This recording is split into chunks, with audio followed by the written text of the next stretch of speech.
নমস্কার বন্ধুরা, পূর্ণিমা কিচেনে আপনাদের সবাইকে স্বাগত। আজকে চলে আসলাম, একদম কেটে রেডি করে নিয়ে চলে আসলাম পুঁই শাক দিয়ে ইলিশ মাছের মাথা দিয়ে চচ্চড়ি রান্না করব। কিভাবে করি একটু দেখতে থাকুন। কড়াইটা ধরিয়ে দিছি, কড়াইটাও কিন্তু গরম হয়ে গেছে। কড়াইতে দিয়ে দিচ্ছি আমি সাদা তেল। এ দেখুন, তেলের উপরে দিয়ে দিচ্ছি পাঁচফোড়ন, গোটা জিরে, গোটা শুকনো লঙ্কা, ইলিশ মাছের মাথা আর লেজা, গোটা কাঁচা লঙ্কা, লবণ, হলুদ গুঁড়ো, নাড়াচাড়া করে নেব। আমার নাড়াচাড়া করে নেওয়া, এবার দিয়ে দিচ্ছি আমি কেটে রাখা পুঁই শাক।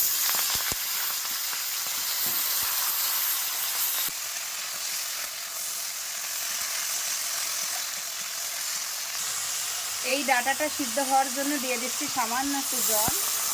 এবার একটু আমি ঢাকা দিয়ে দিচ্ছি। ঢাকাটা খুলে দেখি, পুঁই শাকেরও তো একটা ফ্লেভার আছে, তারপরে আবার ইলিশ মাছ, খুবই সুন্দর একটা ফ্লেভার বেরিয়েছে। দেখি, এই দেখুন কি সুন্দর গলে গেছে। আমি আস্ত মুড়োটা একটুখানি আধ ভাঙা করে দিচ্ছি শাকের সাথে আরও সেন্টটা বাড়ার জন্য। কিন্তু একটু কাটা হবে, বাচ্চাদের খেতে অসুবিধা, যদি মা বেছে দেয় তাহলে খেতে আর কোনো অসুবিধা না, টেস্টি একটা খাবার। এই দেখুন, এটা প্রায় হয়ে আসছে, সামান্য একটুখানি রস আছে। এর উপর দিয়ে আমি একটু ছড়িয়ে দেব সর্ষের তেল। কাঁচা সর্ষের তেল দিলে কিন্তু অনেক সুন্দর একটা ফ্লেভার আসে।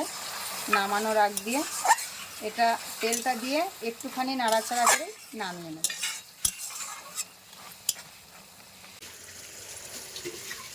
হয়ে গেল আমার ইলিশ মাছের লেজা মাথা দিয়ে পুঁই শাক চচ্চড়ি। হয়ে গেছে আমার পুঁই শাক ইলিশ মাছের মাথা দিয়ে লেজা মাথা দিয়ে চচ্চড়ি। এবার খাবার পালা। ইলিশ মাছ আর পুঁই শাকের চচ্চড়ি খেয়ে দেখো, মুড়োটাই তোমাকে দিচ্ছি।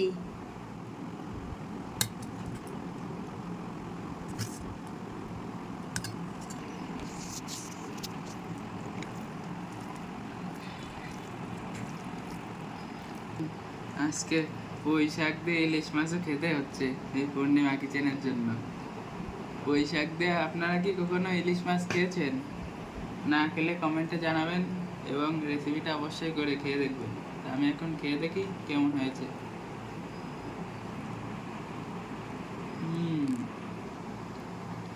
সত্যি অসাধারণ হয়েছে।